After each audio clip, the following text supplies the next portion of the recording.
दोस्तों आज की इस वीडियो में मैं आपको बताने वाला हूं कि आप एसबीआई से अगर होम लोन लेना चाहते हैं तो आपको कौन कौन सा डॉक्यूमेंट रिक्वायर्ड होगा। तो दोस्तों आपको पता होगा कि अगर आपको होम लोन लेना है तो बहुत ही ज़्यादा प्रॉब्लम होता है, बहुत ही ज़्यादा दौड़ भाग करना होता है।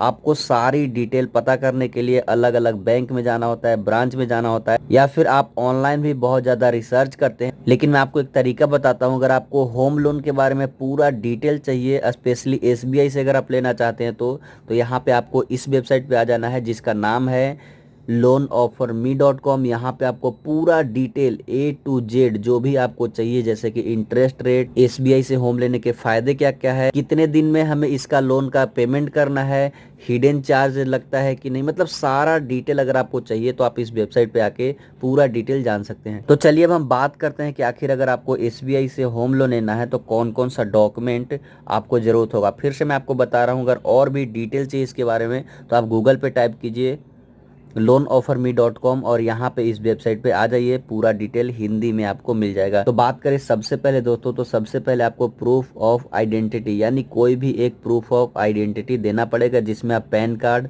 पासपोर्ट, ड्राइविंग लाइसेंस या फिर वोटर आईडी कार्ड दे सकते हैं। तो आपको इसमें से कोई भी एक डॉक्यूमेंट देना होगा। उसके बाद बात करें हम प्रूफ ऑफ रेसिडेंस, उसके बाद बात करें यहाँ पे प्रूफ ऑफ रेसिडेंट। तो सबसे पहले बात करके ये होता क्या है, तो इसको हम हिंदी में कहते हैं एड्रेस प्रूफ। ये तो था दोस्तों जैसे प्रूफ ऑफ आइडेंटिटी यानी आपका प्रूफ, यानी आप कौन हैं, आपके नाम से कोई डॉक्यूमेंट होना चाहिए। उसके बाद यहाँ पे एड्रेस प्रूफ यानी आप जो व्यक्ति हैं कहाँ रहते हैं उसका एक प्रूफ आपको देना होगा। तो इसमें आप बिजली bill, telephone bill, water bill, pipe gas bill, passport, driving licence और आधार कार्ड, इनमें से कोई भी एक डॉक्यूमेंट दे सकते हैं। लेकिन मैं आपको एक बात बताऊं, अगर आप यहाँ पे जैसे मान लीजिए प्रूफ ऑफ आइडेंटिटी में ड्राइविंग लाइसेंस देते हैं तो यहाँ पे आपको कोई और डॉक्यूमेंट देना होगा। ऐसा नहीं कि इसमें भी यही डॉक्यूमेंट दे दिया और इसमें भी यही डॉक्यूमेंट दे दिया।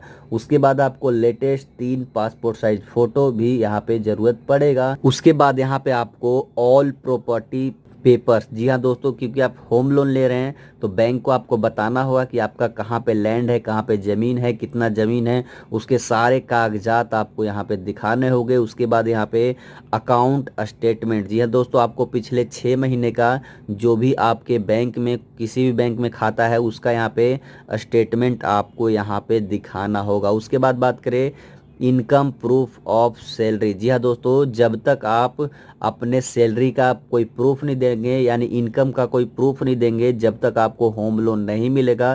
क्योंकि पता है आपको कि जैसे मान लीजिए होम लोन अगर आप बैंक से लेते हैं तो उसको चुकाने के लिए कुछ ना कुछ तो इनकम सोर्स आपके पास होना ही चाहिए। इसीलिए इनकम प्रूफ आपको देना ही पड़ेगा, तभी आपको बैंक यहाँ पे होम लोन प्रोवाइड करेगा और आप पर विश्वास होगा कि हाँ ये बंदा हमारा पैसा दे देगा वापस, तभी आपको बैंक यहाँ पे लोन देगा। उसके बाद दोस्तों एक यहाँ पे गारंटर की भी ज़रूरत होती है। जी हाँ दोस्तों, गारंटर बहुत ही इंपॉर्टेंट है। जैसे मान लीजिए सारा डॉक्यूमेंट आपके पास है, सब कुछ है, फिर भी बैंक बोलेगा कि आप एक गारंटर लाइए, ताकि वो कहे कि हाँ अगर कुछ होता है, कुछ दिक्कत होता है तो यानी मतलब वो आपको जानना चाहिए। यानी गारंटर आपको जानने वाला होना चाहिए, अच्छे से जानने वाला होना चाहिए, ताकि वो बैंक में बता सके कि हाँ मैं इनको अच्छे से जानता हूँ। इसीलिए गारंटर भी होना बहुत ज़रूरी है। तो यही था दोस्तों होम लोन के बारे में पूरा डिटेल कि आखिर कौन कौन से डॉक्यूमेंट यहाँ पे लगते हैं। फिर भी कोई भी और डिटेल है थोड़ा सा भी तो कमेंट जरूर कीजिएगा, मैं उसका रिप्लाई जरूर दूंगा। और भी डिटेल्स के लिए, होम लोन के लिए आप loanofferme.com वेबसाइट पर जरूर आइए और एक बार जरूर इसके बारे में पढ़िए। तो अभी के लिए इतना ही दोस्तों, थैंक यू फॉर वॉचिंग।